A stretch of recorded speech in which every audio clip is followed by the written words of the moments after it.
નમસ્કાર દર્શક મિત્રો, હોટલાઇન ન્યૂઝમાં આપનું સ્વાગત છે।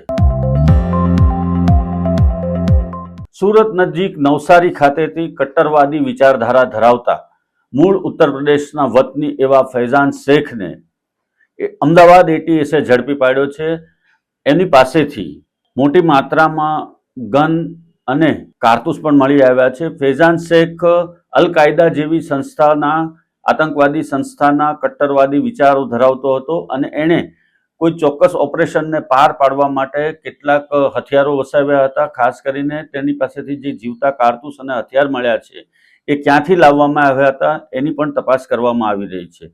મૂળ ઉત્તર પ્રદેશનો વતની અને નવસારીમાં સ્થાયી થયેલો ફૈઝાન શેખ, જેની શંકાસ્પદ પ્રવૃત્તિ ઉપર એટીએસની ઘણા સમયથી નજર હતી અને એની પાસેથી જે પ્રમાણેના હથિયાર મળ્યા છે, જે પ્રમાણે કારતૂસ અને વેપન મળ્યા છે, એને આધારે હાલમાં એટીએસ દ્વારા એવી તપાસ કરવામાં આવી રહી છે કે આ કોને ટાર્ગેટ કરવા માટે હથિયારો લાવવામાં આવ્યા હતા, તેમજ એનો મૂળ ઈરાદો શું હતો, આતંક ફેલાવવા માટે એ કોને ટાર્ગેટ બનાવનાર હતો, એની પણ હાલમાં તપાસ ચાલી રહી છે।